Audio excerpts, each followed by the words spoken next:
Umaga pa lang mga Marikoy, muryot na itong si Jace kasi alam niya na ngayon ako aalis. Aalis kasi ako, pupunta ako ng Thailand ng 4 na araw. Alam na alam ko nagpapanik siya kasi kahit mga small details nakikita niya kagad. Tulad na lang na may dumi daw siya sa mukha kaya pilit na pinapalinis kay Daddy Tano. Pagsakay naman niya ng sasakyan, napansin niya yung konting patak ng ulan sa sasakyan. At kapag ganito siya, parang pinagloloko niya na lang kami. Kawawa Daddy mo. Bak mo Daddy mo.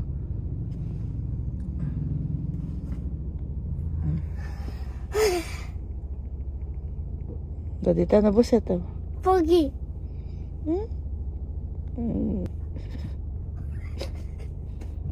Talaga! Kawawa Daddy Tano. Yan yung daddy.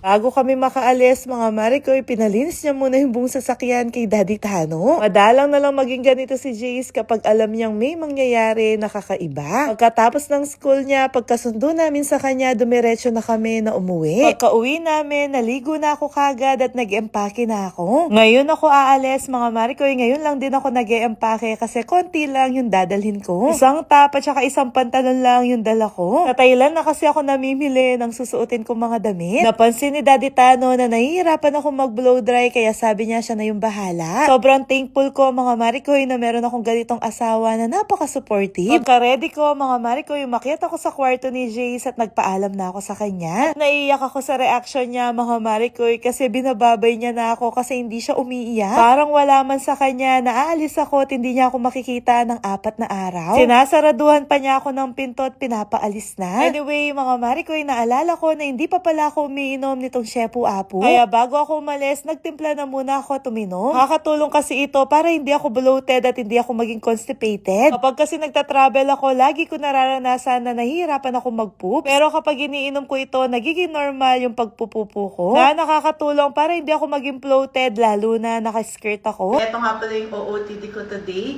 Aalis ako, pupunta ako ng other country at hindi ko na naman kasama si Daddy Tano at Jay. Siyempre, parang buhay ano tayo ngayon, dalaga. Ayan yung OOTD ko, kaya naka-skirt ako. Ayos ka pa? Bakit?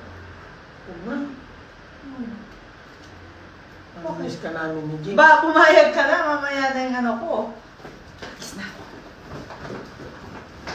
Napakalungkot ng itsura ni Daddy Tano, mga Marikoy. Bago pa magbago yung isip niya, tinawagan ko na si Luisa at tinatanong kung nasan na siya. Pero dahil no choice naman itong si Daddy Tano, kaya ihatid niya din daw kami. At bago pa dumating si Luisa, mga Marikoy, umakyat ulit ako sa taas para magpaalam na talaga kay Jace. Alam ko, mamimiss niya ako kahit na ganyan siya, pero naiintindihan niya na kailangan kong gawin to. Nagpaalam na nga din pala ako kay Ice. Sabi ko sa kanya, bantayan niya si Jace. Pagkadating ni Luisa, mga Marikoy, umalis na kami. Si Luisa nga palang isa sa mga pinagkakatiwalaan ko sa tindahan namin. At lagpas isang dekada ko na siyang kasama, mga Marikoy. Kilala ko siya 11 years ago, nag-aaral pa ako. At siya yung tao na hindi niya ako sinukuhan at iniwan. Hanggang ngayon, kasama ko pa rin siya. Anyway, first time niya nga pala mag-travel, kaya ito yung mga documents na pinaredy ko sa kanya. Bali, itong travel na to, sponsor by me sa store namin. At ngayon lang ulit ako nag-travel na kinabahan ng bongga, pero hindi para sa akin, kundi para kay Luisa. Alam ko kasi, mga Marikoy, kung gaano kahigpit sa immigration, lalo na kapag first time mo mag-travel. Sigurado ako, madami silang itatanong sa kanya, kaya sabi ko sa kanya, sabihin niya lang yung totoo. At wag na wag siya magsisinungaling para tugma yung mga sinasabi niya. At ayun, pagkatapos ng halos 10 minuto na kinakausap siya, nakalagpas siya ng immigration. At pagkakita ko sa kanya, sobrang saya naming dalawa. At dito ko na sinabi sa kanya, mga Marikoy, na picturean ko siya dahil pwede na siya mag-post. Grabe, sobrang saya ko din para sa kanya at para sa sarili ko. Kasi eto na, finally, mga Marikoy, mai-spoil ko na yung taong hindi ko naman kano-ano pero pinagkakatiwalaan ko. At totoo naman na mapagkakatiwalaan siya sa lahat ng bagay. Alam nyo ba, bukod sa first time niya mag-ibang bansa, first time niya ding makakapasok sa airport. Kaya yan, mga Marikoy, bawat party ng airport pinipicturan niya at pinaka-nilook forward niya ang makasakay ng eroplano. Bunso ako sa pamilya namin, mga Marikoy, pero dito random ko na ating-ate ako sa kanya. At bilang ate niya, napakasaya ko na makita siya na napakasaya. Medyo kinakabahan lang daw siya, baka hindi daw siya magkasya sa upuan ng eroplano. Pero in fairness, mga Marikoy, kinaya naman pati yung seatbelt saktong-sakto. At dahil first time niya to, mga Marikoy, nagpa-reserve talaga ako ng upuan na uupo siya malapit sa bintana. Kaso nawala sa isip ko na gabi pala yung flight namin at wala siya makikita masyado. Pero kahit nawala siya nakikita sa bintana, mga Marikoy, hindi pa rin mawala yung titig niya dyan sa bintana.